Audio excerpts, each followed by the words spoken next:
Bonjour à toutes et à tous, bon réveil matinal et bienvenue sur Free Matin, ce rendez-vous matinal d'information, d'analyse et de divertissement sur ESAE TV. Pour le numéro d'émission de ce mercredi, vous aurez droit à la une des journaux que j'aurai beaucoup de plaisir à vous présenter. S'en suivra le bulletin matinal d'information avec Atifa Olafa, la page des sports avec Colombe Oussou et l'horoscope du jour pour prendre le pouls des prévisions astrologiques du jour avec Nansirine Fatoumbi. Sans plus tarder, on démarre tout de suite à travers la une des journaux dans un court instant, juste après ce jingle.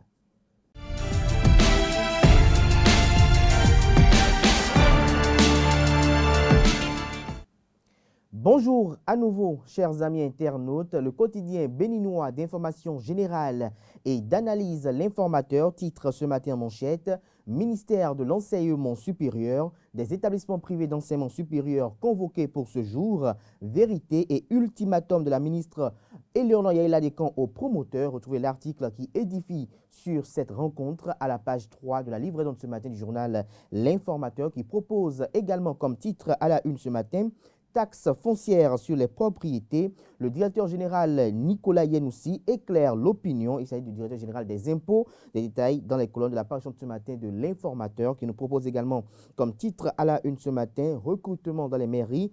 13 février, fin du dépôt des dossiers. Toujours à la une de L'Informateur de ce matin, législative de 2023, guerre ouverte entre mouvance et opposition. Retrouvez l'article dans les colonnes de la page de ce matin de L'Informateur, ainsi que le journal École, produit par les étudiants en formation de journalisme à l'École supérieure d'administration, d'économie, de journalisme et des métiers de l'audiovisuel, ESAE.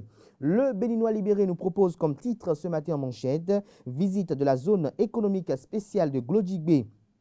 GDIZ, 85% des travaux réalisés. Biotchane est satisfait de l'évolution positive des travaux. Retrouvez l'article qui vous fait le point de cette descente du ministre d'État dans les colonnes de la page ce matin de Le Béninois libéré, qui nous propose également comme titre à la une ce matin « Taxe foncière sur les propriétés bâties et non bâties ». Les explications du directeur général des impôts, Nicolas Yenoussi, vous sont rapportées et retranscrites à la page 5 de la livraison de ce matin du journal, qui propose également comme titre à la une ce matin, 5e édition de la Ligue des champions de volleyball au Bénin. Le ministre Sam Seydou Adambi parraine l'événement. Plus de précisions dans les colonnes de la page ce matin du journal.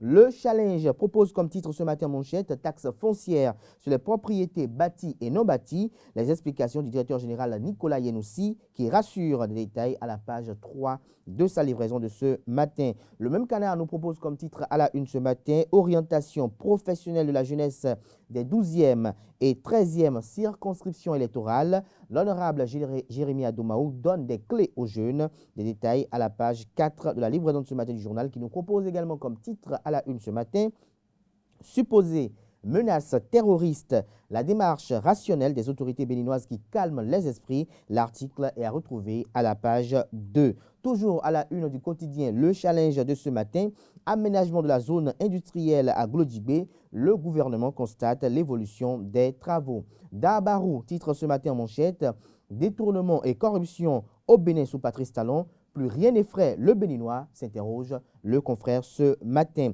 Le quotidien Les 4 vérités à la une ce matin parle de la flambée des prix et de la revalorisation des salaires au Bénin. Les clarifications du secrétaire général de la CSA Bénin sur le meeting du 18 février à Cotonou. L'article est publié, pour ne pas dire l'interview dont la transcription est publiée à la page 3 de la livraison de ce matin du journal, qui propose également comme titre à la une ce matin « Aménagement de la zone industrielle à Glodjigbe ».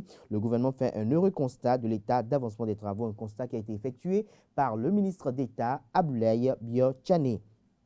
Info Matin titre ce matin manchette « Des intérêts des jeunes au recrutement à la police républicaine ».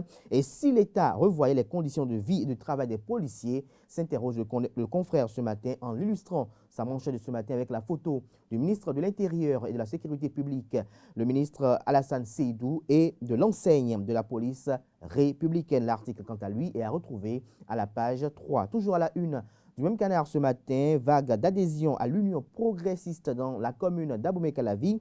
1064 nouveaux adhérents dans l'escarcelle d'Angelo à Rwandino. L'article qui vous édifie sur cette activité politique est à retrouver à la page 4. Nous restons toujours à la une du quotidien Info Matin de ce matin. Diffusion d'images obscènes du sexe en commun. La police doit débusquer les fautifs et les décourager. Il s'agit d'une sextape qui fait le tour de la toile depuis hier. 3 hommes et une femme. Le quotidien L'Enquêteur nous propose ce matin comme titre à la une en manchette: scandale en cascade à la direction de l'émigration et de l'immigration. Elias Akogbeto avait donc raison, mieux vaut sauver l'honneur du pays en le retournant cette affaire de passeport. Toujours à la une du quotidien L'Enquêteur de ce matin. Soutenance de thèse à l'EDP, Tanguy Agoy, désormais docteur en aménagement et développement durable. Nous passons à présent au quotidien Le Progrès qui communique à la une ce matin en manchette: aménagement de la zone industrielle, les travaux de la GEDIS exécutés à 85%. Agression sexuelle sur mineur, Benoît XVI exprime sa profonde honte. Nous passons à présent à Matin Libre qui titre ce matin en manchette: affaire Carlos Adonano et Pierre Urbain d'Anivaux. Qu'est-ce qui bloque ces deux affaires, s'interroge le confrère. Son article qui édifie sur cette manchette de ce matin est à retrouver à la page 2 de sa parution de ce matin. Meeting de protestation contre la cherté de la vie. Cela n'a rien à voir d'une revendication politique, d'ici Anselme Amoussou, secrétaire général de la CSA Bénin. Nous passons à présent au quotidien Le Meilleur, lutte contre le chômage au Bénin. Jérémy Adomaou expose les opportunités de travail qui s'offrent aux jeunes sous la rupture. Toujours à la une de Le Meilleur de ce matin, microcrédit à l'affaire dans le département du Borgou. Véronique Tonifodé rend visite à des groupements de femmes. Le compte-rendu est fait à la page 3. Le quotidien national d'information titre en manchette ce matin: zone économique spéciale de Glodibé, une formidable opportunité d'affaires selon le directeur général de l'APIEX. L'article est à retrouver à la page 3. Nous restons toujours à la une du quotidien de service public ce matin. Procédure d'instruction de demande de restitution de biens culturels, une mission française à Cotonou. Des détails à la page 7 de la livraison de ce matin du journal qui titre également à la une ce matin: projet pipeline d'export Niger-Bénin, la perle émergente de l'Atlantique. L'article est à retrouver à la page 11. L'événement du jour consacre, sa manchette de ce matin à l'animation de la vie politique au Bénin. Moïse Kérékou qui fait de fracassantes révélations, les raisons de l'échec de l'opposition à la présidentielle de 2021, les dessous de sa démission du parti politique Les Démocrates et du rejet de sa candidature à la présidentielle. L'ancien ambassadeur dénonce le manque d'idéologie dans les partis politiques. Le fils du général Mathieu Kérékou décide à mouiller le maillot pour le parti politique Foscori pour un Bénin émergent FCBE. Moïse Kérékou approuve les réformes politiques et appelle à leur amélioration. Retrouvez l'article qui édifie sur ces différents points énoncés à la page 2 de la livraison de ce matin du journal, qui nous propose également comme titre à la une ce matin: réaction suite à la correspondance du président Soglo à Patrice Talon. Les Béninois approuvent la démarche du président Nicéphore Dieudonné Soglo et souhaitent un tête-à-tête. L'ancien président invité à aller voir le président en exercice. Le président Soglo doit être le premier à aider le président Patrice Talon à réussir son mandat, selon Abraham Zizidokwe sur ESAE TV. Nous restons toujours à la une du quotidien L'événement précis de ce matin: terrorisme et menaces djihadistes dans le nord Bénin. L'honorable Rachid Igbademassi, président de la commission défense au Parlement, et une mission parlementaire dans les zones attaquées. Le compte rendu est effectué à la page 3. Nous passons à présent à Le Potentiel qui parle de mafia foncière dans la commune d'Abomey-Calavi. L'expert de Dravo coincé, 7 personnes arrêtées. L'affaire sur les plus de 300 parcelles révèle un réseau de fraude. Découvrez les montants reçus par chacune des 4 familles il y a 52 ans. Le géomètre Florentin Bancolé écouté et mis sous convocation. L'article qui fait le point des investigations menées par le confrère est à retrouver à la page 3 de sa livraison de ce mercredi 9 février 2022. Toujours à la une du même canard ce matin: bradage des réserves administratives à Dimé Sud à Abomey. voleurs de terre et mafieux défient le président Patrice Talon selon Le Canard. Nous sommes des parents du chef de l'État. La justice ne peut rien nous faire. La chanson des criminels fonciers, rapporte Le Confrère. Le parapluie UP Union progressiste du ministre Fortuné Nouati qui donne de l'assurance aux fautifs. Retrouvez l'article à la page 5. Toujours à la une du même Canard ce matin, conférence des gestionnaires des ressources humaines pour plus d'efficacité dans la gestion des réformes. Le quotidien Le Soleil Bénin Info nous propose ce matin comme titre supposée hausse du prix des denrées alimentaires à la maison d'arrêt de Cotonou. Le groupe Nol Market rétablit la vérité. Le comité de suivi des prix veille au grain et n'acceptera pas le désordre. Toujours à la une du même Canard ce matin, affaire de trafic de passeports aux étrangers, les responsables de la direction de l'immigration et de l'immigration englués. Toujours à la une du même Canard ce matin, prétendu combat du Rachidi Gbadamassi contre le djihadisme dans le Nord, le comble de l'insolite, s'exclame Le Confrère ce matin. Nous passons à présent au quotidien Soleil Levant qui titre ce matin en manchette « Cherté de la vie au Bénin ». La hausse des prix des produits pétroliers s'ajoute au prix des produits vivriers déjà insupportables, fait observer Le Confrère et alerte-t-il. Toujours à la une du même Canard ce matin, présentation de vœux à la presse.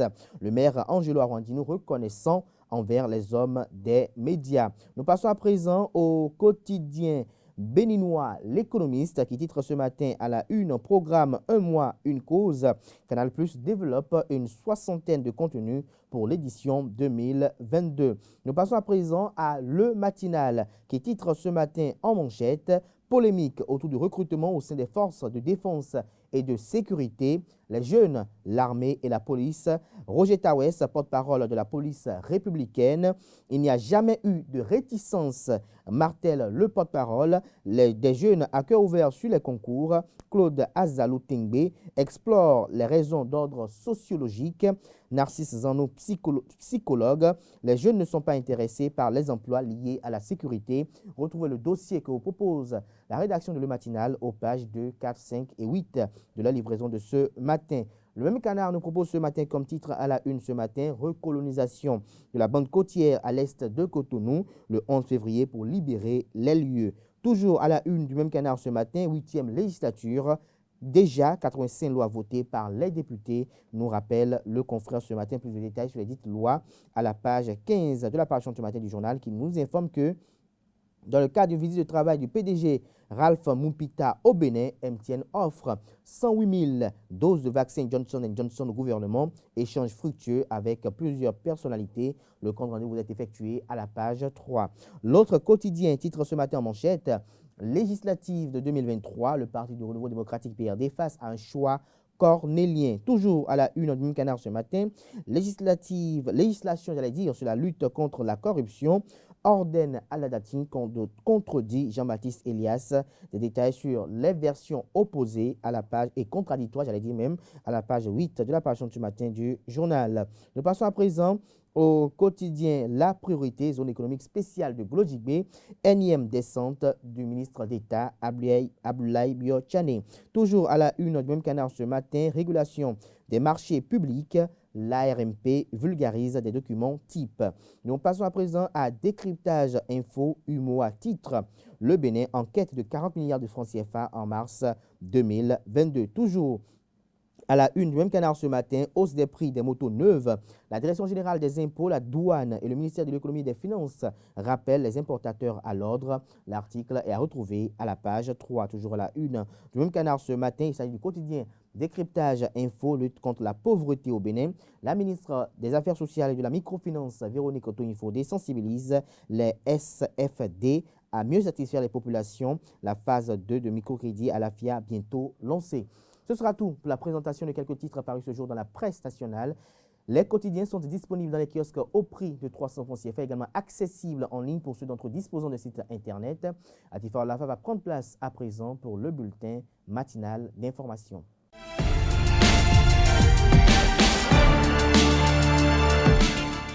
Bonjour à toutes et à tous. Les autorités de la Direction générale de par l'enseignement supérieur DGS ont convoqué 5 promoteurs d'établissements privés d'enseignement supérieur qui ont été fermés le 1er février 2022. Ces promoteurs ainsi que les autorités de la Direction générale de l'enseignement supérieur tiendront une séance aujourd'hui, mercredi 9 février 2022, dans les locaux du ministère. Rappelons que ces 5 promoteurs dont les établissements ont été mis sous scellé sont fermés pour non-respect de la réglementation. Il s'agit de l'Institut universitaire africain du Bénin, l'Institut supérieur de communication, d'organisation et de management, POMA d'Ifonyi, Triomphant University et l'Institut universitaire Edexcel dans la commune d'Ifonyi. Depuis quelques années, le cinéma béninois est balbutiant. L'absence d'une organisation claire du secteur crée une amalgame et la confusion. Certains acteurs s'échinent pour rectifier le tir. Très investi dans cette démarche, le cinéaste béninois Christian Wanon Nupo tient à clarifier certains contextes. Il fait la différence entre le film et le cinéma en ces périodes où le monde culturel béninois se réorganise. Suivons-le au micro de Carles Kitome. Non, c'est pas vrai. Le cinéma au Bénin, c'est du cinéma. Le cinéma au Bénin connaît son expansion. Mais ce qu'il faut peut-être dire, c'est que la production cinématographique béninoise est maigre, est faible. Nous avons très peu de films par an par rapport à d'autres pays. On peut le comprendre. Est-ce que ces films voyagent? Oui. Est-ce que ces films sont vus? Oui. Est-ce que ces films sont promus? Oui. Alors que faut-il faire pour changer la vie? Mais nous n'en avons pas assez. Donc il faut qu'on comprenne bien les choses. Est-ce que vous voyez? Je donne l'exemple. Sylvestre Amoussou a sorti un long métrage. Il en a sorti un deuxième, un troisième. Et déjà à cette étape, il s'est vu décerner un étalon d'argent. Est-ce que vous voyez? Il a récolté d'autres distinctions aussi par le monde. Donc, c'est que le cinéma béninois que cet artiste représente, que ce réalisateur, ce créateur représente, voyage, existe. Mais est-ce qu'il aura suffi de 2 ou 3 films pour imposer un cinéma béninois? Non. Donc, le problème est là. Le problème est au niveau de la quantité. Le problème est au niveau de la représentativité au plan international. Vous avez parlé de représentativité. On ne peut parler du cinéma au Bénin sans parler de ces institutions. Oui. Effectivement. CIAS, comme vous l'entendez, c'est le Centre national du cinéma et de l'image animée du Bénin. À quoi sert ce centre?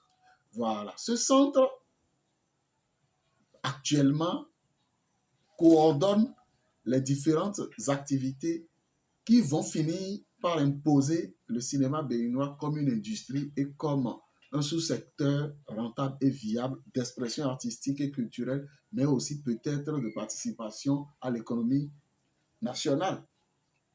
Maintenant, ce centre n'est pas encore ce qu'il devrait être, c'est vrai, parce que entre-temps, la production cinématographique a chuté, la volonté politique l'a rangé au placard. Des années 70 jusque dans les années 80, le cinéma avait connu une envolée, un essor notable au Bénin. Mais avec la révolution, y a aussi beaucoup participé.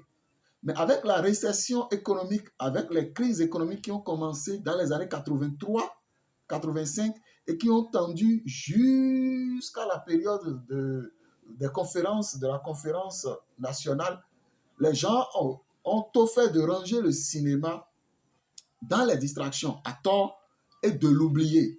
Alors qu'on le disait au début, comme je le précisais, le cinéma, qu'on le veuille ou non, est une arme. Est-ce que vous comprenez? Donc, le fait de l'avoir rangé a fait que le cinéma est allé un peu en berne.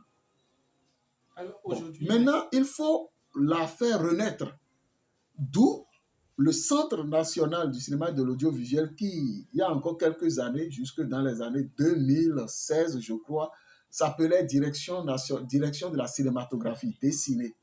Mais on a estimé que ça devait devenir maintenant un centre pour répondre à la nomenclature internationale et avoir beaucoup plus d'énergie, de force et de disposition d'organisation et de fonctionnement pour atteindre ces objectifs. C'est vrai que de 2016 à cette année, ça dure un peu trop déjà pour que les choses entrent en action. C'est vrai. Mais nous espérons que les autorités sauront vite prendre les décisions pour qu'advienne véritablement ce centre, que ce centre vraiment prenne vie. Parce qu'en réalité, le centre n'existe pas encore. Ça n'existe que de nom. Bientôt la fête de la Saint-Valentin où le monde entier célèbre l'amour, mais du point de vue spirituel, cela a un impact un peu négatif sur l'humanité. Pour Abich Adjibouye, le guide spirituel, l'amour doit être célébré et non fêté. Suivons-le au micro de Jacques Marion d'Almeida. L'humanité, dans beaucoup de pays, s'apprête encore à faire la fête de l'amour. Ça veut dire que l'amour occupe pratiquement une grande partie de nos activités. Disons que nous sommes l'amour. Donc on ne finira jamais de parler de l'amour. Mais pour parler du 14 février, qui est considéré dans beaucoup de pays comme la fête des amoureux, il faut faire un constat. L'humanité est de plus en plus instable émotionnellement, mentalement. Et pourtant, chaque 14 février, les gens se regroupent et fêtent l'amour. De cette remarque, il faut s'interroger, mais parce que quand on fait une chose, comment se fait-il que de plus en plus les gens souffrent, les gens vivent une instabilité émotionnelle? C'est parce qu'il y a un problème qu'il faut souligner. D'abord, il faut préciser quelque chose. C'est vrai, nous ne sommes pas contre la fête de l'amour. Les gens sont libres de fêter ce qu'ils ne connaissent pas. Mais d'abord, l'amour étant une loi, donc un principe, on ne fête pas une loi, on célèbre une loi. Ce dont il faut parler, c'est la rééducation de l'amour. Si vous n'êtes pas une personne de connaissance, vous ne pouvez pas exprimer valablement l'amour. Parce que l'amour étant la loi, l'amour est une loi. Il faudrait bien que les gens comprennent. L'amour est une loi. Or, l'expression active de la loi, c'est la justice. Je suis en train de dire, bien évidemment, que l'amour, c'est la justice divine. Mais, qu'est-ce qui caractérise la justice? Quand vous prenez notre société, par exemple, la justice sociale eux, pour qu'il y ait équilibre dans la société. Également, la justice divine, eux, pour qu'il y ait équilibre au niveau de mécanisme du fonctionnement de l'univers. Ça veut dire quoi? Vous ne pouvez pas vous engager dans la justice de l'amour sans faire preuve d'équilibre. Et aujourd'hui, les gens ne sont pas équilibrés émotionnellement. Vous ne pouvez pas attendre de quelqu'un qui est déséquilibré émotionnellement qu'il vive véritablement ce qu'on appelle l'amour. Parce que les gens vont se regrouper un 14, il y aura de la poésie bien évidemment, il y aura des expressions de cadeaux bien évidemment, mais tout cela, ça ne change rien. Ça ne change rien parce que les gens ont confondu l'émotion et l'amour. L'amour, c'est une justice. Et nous rappelle que tout ce qu'il faut faire avec un équilibre. Même le sourire, même le cadeau, il faut faire avec équilibre. Nous devons arrêter d'amplifier des émotions chaque fois et parler de l'amour. En Afrique, précisément au Bénin, nous croyons en la réincarnation. Toute naissance dans une famille n'est que le retour d'un ancêtre défunt.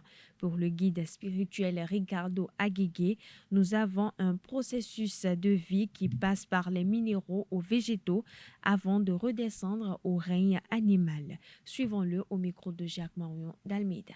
Tout d'abord, nous devons comprendre que nous sommes une entité qui est née, qui s'est incarnée sur Terre. Tout autant que nous sommes, nous avons eu à changer plusieurs fois d'environnement. Nous nous sommes incarnés plusieurs fois. Et d'abord, le processus de la vie passe les minéraux, stade des minéraux, on vient au niveau des végétaux on vient des animaux, et puis on arrive au niveau de l'humain. Maintenant, au niveau de l'humain, qu'est-ce qui se passe? C'est-à-dire, après la mort physique, bien sûr, la mort change de dimension. Et en changeant de dimension, pour ceux qui sont sur le plan physique, ils disent que la personne est décédée, ne va plus revenir. Mais vous aurez dû constater que dans nos pratiques, dans nos religions endogènes, les gens disent souvent que l'âme, souvent si c'est la maman qui décède et que c'est une fille qui naît le même jour, on l'appelle cette personne, il y a aussi, je pense, cet exemple, c'est-à-dire que c'est la maman qui s'est réincarnée. En fait, nos parents dans nos religions endogènes connaissent l'histoire de la réincarnation. Ils savent que l'âme qui vient de partir, c'est-à-dire qui vient de changer de dimension, n'est pas partie, il va encore revenir. Mais là où c'est tellement important pour ceux qui croient bien sûr à la réincarnation, moi je crois à la réincarnation, ceux qui ne croient pas à la réincarnation, donc ils auront le temps aussi de comprendre cela, c'est que toutes les expériences que vous avez acquises dans une incarnation donnée, je suppose dans notre existence actuelle, je suis en train de vous parler devant vous. Peut-être que j'ai dans le monde passé acquis certaines connaissances que je suis en train de véhiculer aujourd'hui. C'est pour cela que vous avez dû constater qu'il y a certaines personnes qui naissent avec certains talents ou bien avec certains pouvoirs. Ça n'a même pas d'âge. C'est parce que cet individu dans les vies passées a déjà acquis certaines connaissances, a déjà pratiqué cela, à tel enseigne que quand il est né, cela devient naturel chez lui. Ça devient spontané. Donc à cette personne-là, on dit que en fait, vous vous réincarnez pour bénéficier de vos grâces et maintenant pour corriger en quelque sorte vos erreurs aussi. Parce que tous autant que nous sommes, nous avons une mission sur Terre. Donc le plus important, quand vous connaissez votre mission sur Terre, c'est plus facile pour vous de bien jouir de votre existence sur Terre. Là, vous ne vous divaguez pas totalement. Donc la réincarnation, c'est quelque chose que tout homme fait. Vous prenez votre corps, le corps, que ce soit fille, le corps d'un mâle ou bien le corps d'une femelle, en fonction de l'énergie ou bien en fonction des expériences que vous choisissez, que vous avez choisi de faire. Même les maîtres, à un moment donné, quand vous atteignez un niveau de d'éveil spirituel, c'est-à-dire je prends le niveau christique, les maîtres, vous avez la possibilité de vous incarner ou bien de ne pas vous incarner, c'est-à-dire de rester dans le monde de la béatitude.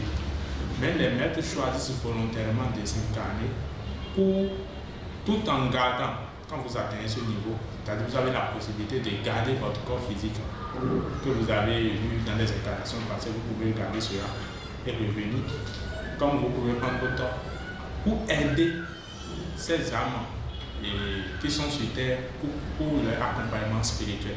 Voilà, chers internautes, c'est tout pour ce bulletin matinal d'information. Merci pour votre attention. D'ici là, portez-vous bien. Merci à vous, Atifa Olafa, pour la présentation de ce bulletin matinal d'information. On vous retrouvera demain à la même heure pour le même exercice et vous retrouverez à 19h, si tout va bien, pour la grande édition du journal télévisé sur ESA TV, Anifat Boukari. Place à présent à la page des sports sur Free Matin. Bienvenue à tous. La deuxième journée de la Ligue Pro de basketball ce jour, mercredi 9 février 2022, sur toute l'étendue du territoire national. 6 rencontres sont au programme à raison de 3 par conférence sur toute l'étendue du territoire national. Dans la conférence sud, les Portugais d'Aspac Basketball Club seront aux prises à AOL BBC, au rôle des Arts de Cotonou à Porto Novo. Éternel BBC démarre sa saison face à Énergie BBC au stade Charles de Gaulle de Porto Novo. La dernière rencontre de cette deuxième journée dans la conférence sud oppose Élan Coton à Asso Modèle au centre communautaire Eyard de Cotonou. Dans la conférence Nord, les Boscovites auront fort à faire face aux vice-champions en titre devant le public sportif du CAS de Parakou. Atasport reçoit Panthère BBC sur le terrain de l'ENS de Natitengu à Djougou. Pour finir, Flèche Noire joue Tigre BBC. Toujours dans le même registre, lors de la première journée, le deuxième match de la conférence Sud a opposé les hommes de Aspac BBC à Énergie BBC. Score final 118 à 113 points. Je vous invite à suivre le reportage que nous propose notre reporter.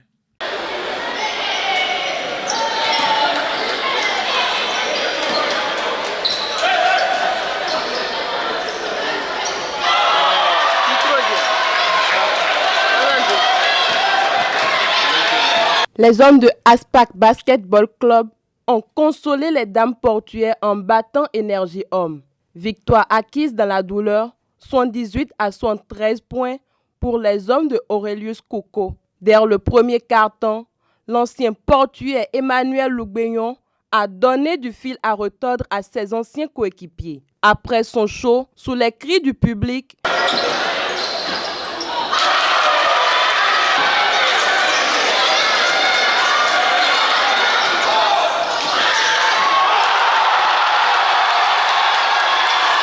le désormais sociétaire de Énergie Basketball Club a claqué 23 points pour les siens. Malheureusement, les électriciens vont s'incliner dans les derniers instants du jeu.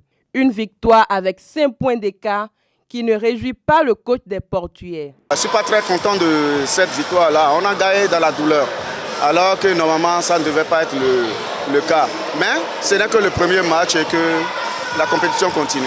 Au troisième quart-temps, j'ai constaté chez mes gars qu'ils ont déjà, j'ai constaté qu'ils se sont déjà dit qu'ils ont gagné le match, alors que le match de basketball se joue au troisième quart-temps. Et c'est celui qui est plus endurant et qui va au dernier quart-temps et que la victoire à celui qui est plus fort. On a gagné, mais je vais les féliciter bien entendu, mais intérieurement, cette victoire-là, je ne suis pas content de ça.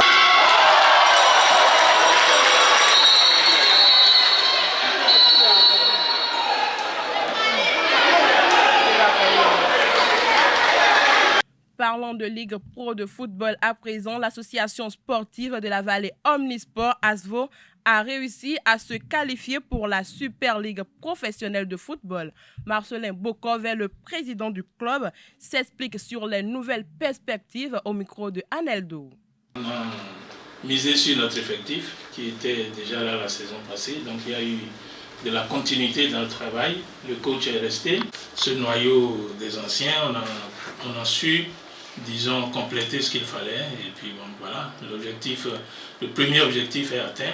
Disons qu'en début de saison, on a été clair dans nos objectifs. Le premier, c'était d'abord de se qualifier pour la Super League. C'est maintenant chose faite. Au sein de cette Super League, l'objectif c'est d'aller le plus haut possible. Évidemment, l'appétit vient en mangeant. On va continuer de travailler et puis on espère qu'on ira le plus haut possible. Les moyens, c'est d'abord les moyens humains. Nous avons une équipe compétitive, nous avons un encadrement technique qui est en place, qui fait donc un bon travail de notre point de vue. Les moyens financiers, nous avons notre société sportive, telle que je vous l'ai dit. Évidemment, on espère, on attend que les moyens, disons la subvention de l'État puisse venir compléter tout ça pour nous permettre évidemment de faire face aux dépenses. Le président de l'ASVO, Marcelin Bokovet, a également exposé les conditions de travail de ces joueurs. Suivez-le toujours au micro de Aneldo. Vous pouvez vous renseigner pour ce qui concerne ASVO. Les salaires sont payés régulièrement. Nous avons fini de payer le mois de janvier qui vient de finir. Donc on ne doit aucun salaire à aucun joueur de ASVO. Ça c'est déjà une réalité.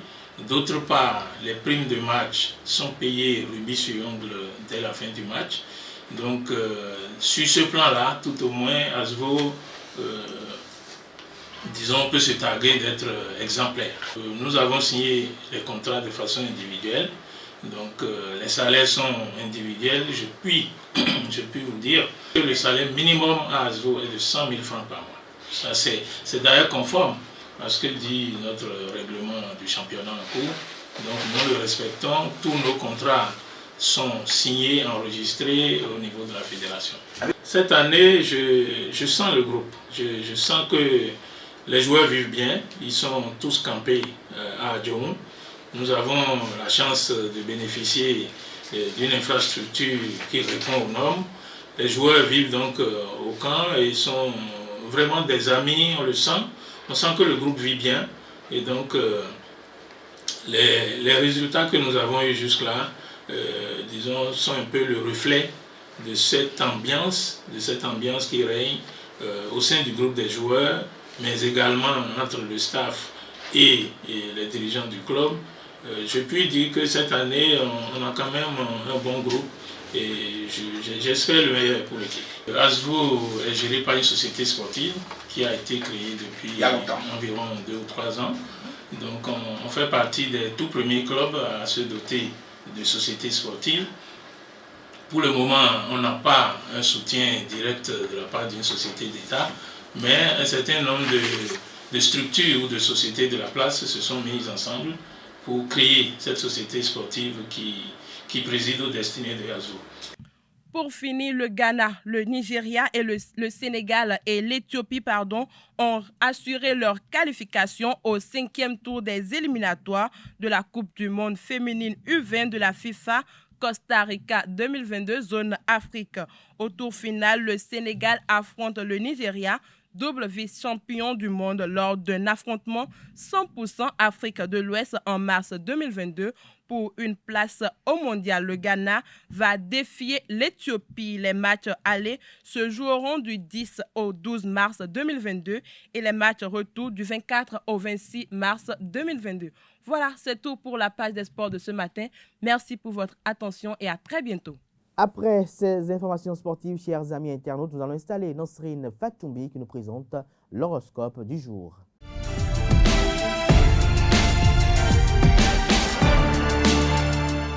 Bonjour chers internautes et bienvenue sur votre rubrique horoscope du jour. Bélier, les circonstances risquent de vous faire subir des bouleversements dans le cadre de votre profession. S'ils sont bénéfiques, tant mieux. Sinon, profitez-en pour changer de chemin. Rien de spécial dans le domaine des finances. Amis taureaux, il serait bon de mettre un peu d'ordre dans vos sentiments. Il y a longtemps que vous avez fait une croix sur votre réputation, mais à force de batifoler, vous risquez cette fois-ci de tout perdre côté professionnel. N'écoutez pas trop les beaux parleurs qui souhaitent vous débuter de votre but. Gémeaux, vos craintes et vos doutes ne sont pas fondés. Parlez-en à votre partenaire qui pourra éclairer votre lanterne et peut-être même vous rassurer comme il se doit. Côté santé, faites du sport pour maintenir votre équilibre.